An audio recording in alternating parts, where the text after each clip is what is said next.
Vou facer contra a política estética.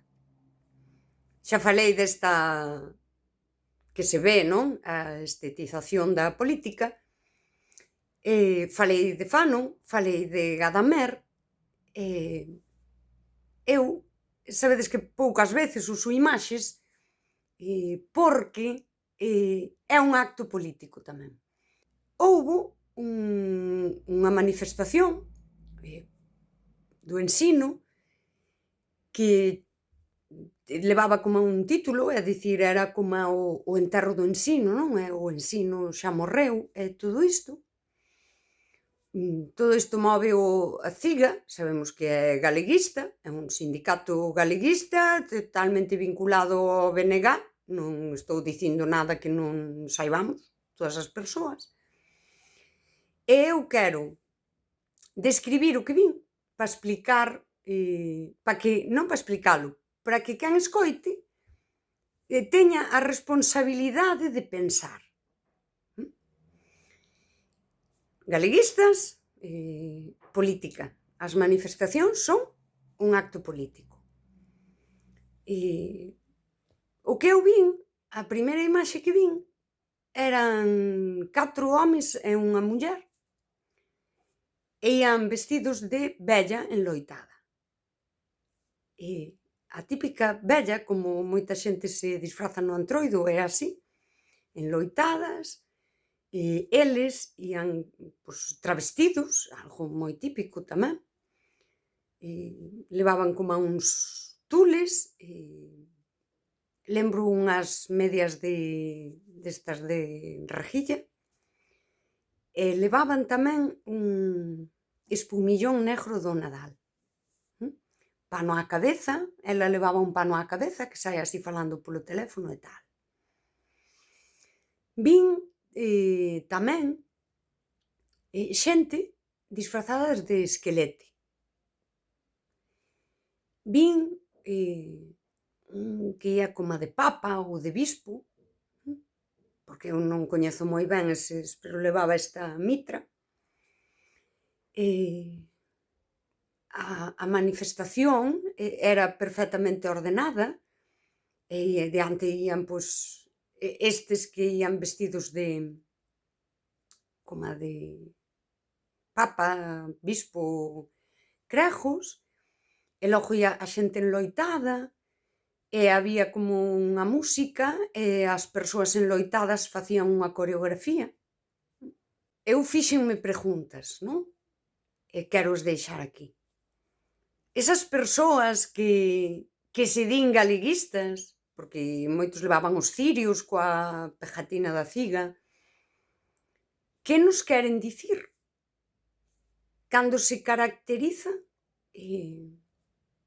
dese estereotipo contra o que tantas veces fan crítica, non? Son moitas desas persoas, son as persoas que van dicirche que na TVG, que se o Land Rover, que se sempre están co estereotipo da aldeana, sí, como se fósemos atrasados, que nos queren dicir? Ou que pasa polas súas cabezas para facer isto, non? Así como, ademais, moi ao grande. Eu repasei a Fanon, Fanon, cando fala deste proceso de autocolonización, de autodestrucción cultural, no último estadio da autodestrucción cultural, o pobo colonizado vese cos ollos do colonizador, é como que ri de si mesmo con aquilo que o colonizador sempre o identificou como a pobo atrasado, non? Que vimos para colonizarte, nós, que nós sabemos como é, porque mira, isto és ti, non? E Fanon diría que ese pobo colonizado interioriza isto e acaba facendo unha caricatura, algo cómico, dunha forma non intencionada, mais si que se ve e se representa a si mesmo coa visión do colonizador. E fíxome gracia, bueno, non moita gracia, pero foi curioso, porque alguén en Twitter, La Voz, saca unha noticia de que, bueno, o BNG, son uns alborotadores, bueno, unha cousa. E alguén di, sae unha foto desta manifestación, e a noticia é de pago, eu na lin, porque non estou suscrita, e é posible que esta persoa tampouco a lese. Mais esa persoa di, como xa non saben que facer, queren caricaturizar a loita. E eu pregunteime, en que momento La Voz ou o PP, non, que é quen di isto, está caricaturizando? Quen está caricaturizando a loita? Nada, repasei un pouco a Fanon e, non sei, pensei cousas que anotei máis ou menos, non? A idea, desde a visión de Fanon, non, dun suxeito político que se representa a si mesmo como a caricatura, como aquela caricatura que o colonizador sempre fixo dese pobo que pasa, non? Se imos a Fanon.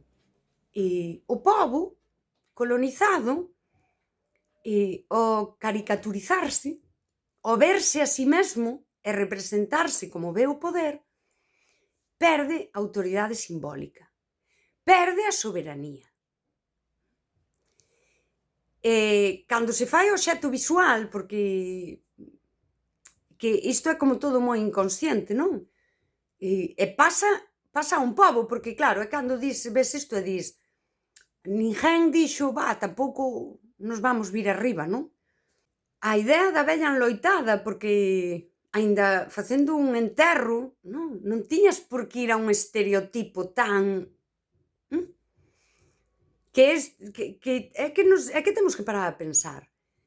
O pobo colonizador, si, sempre, en xeral, España, aquela persoa de provincias, non? Usou esa imaxe para representarnos como pobo atrasado. O galeguista loitou contra esa imaxe. É o que dixo eu de moitas veces, porque na TVG, porque sempre poñen a señora de Mandilón, e non sei que, as Tardebullo e os Tonechos e todo é así. Mais, aquí hai como